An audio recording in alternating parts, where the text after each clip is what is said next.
قرآن مجید فرقان حمید کے اندر اللہ تعالیٰ نے فرمایا کہ فَمَن يُرِدِ اللَّهُ أَن يَهْدِيَهُ يَشْرَحْ صَدْرَهُ لِلْإِسْلَامِ،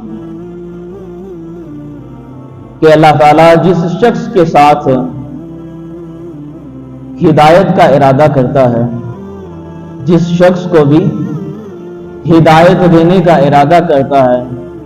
تو قرآن مجید کے الفاظ ہیں یشرح صدرہ للاسلام، فرمایا اللہ ایسے بندے کا سینہ اسلام کے لیے کشادہ کر دیتا ہے۔ جس شخص کے ساتھ بھی اللہ بھلائی کا ارادہ رکھتا ہے تو اس کے دل کو سخت دل نہیں کرتا، بلکہ فرمایا یشرح صدرہ للاسلام، اللہ ایسے بندے کے سینے کو کشادگی نصیب فرما دیتا ہے۔ تو صحابہ کرام سامنے جلوہ گر تھے، انہوں نے عرض کیا کہ یا رسول اللہ صلی اللہ علیہ وسلم، اس کی کوئی علامت بھی ہے، کوئی نشانی بھی ہے کہ جب کسی شخص کا سینہ کھلتا ہے، کشادہ ہوتا ہے، نور اس بندے کے دل کے اندر آتا ہے، اس کی کوئی علامت بھی بتا سکتے ہیں؟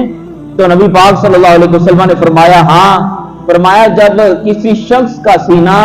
اللہ اسلام کے لیے کھول دیتا ہے، فرمایا ایسا بندہ دھوکے والی چیزوں سے دور ہٹ جاتا ہے،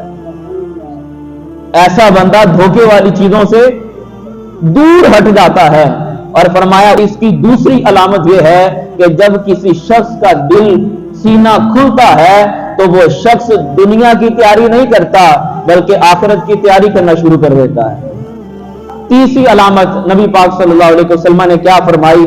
نبی پاک صلی اللہ علیہ وسلم نے فرمایا وَالْإِسْتِعْدَادُ لِلْمَوْتِ قَبْلَ نُزُولِهِ، فرمایا تیسری علامت سینہ کھلنے کی ایک یہ بھی ہے، فرمایا ایسا بندہ موت سے پہلے تیاری کرنا شروع کر دیتا ہے۔ یہ ہے سینہ کشادہ ہونے کی علامت جو نبی پاک صلی اللہ علیہ وسلم نے اپنی زبان مبارک سے ارشاد فرمائی۔ اللہ کے دربار ہمیں دعا کرنی چاہیے کہ یہ سینہ بخل، کنجوسی اور حسد اور ایسی بیماریاں جس کی وجہ سے لوگوں کی نگاہوں کے اندر انسان دور ہٹ جاتا ہے، اللہ ان چیزوں سے پناہ مانگنے کی توفیق عطا کرے، اور اللہ ہم سب کو علم نافع حاصل کرنے کی توفیق عطا فرما دے۔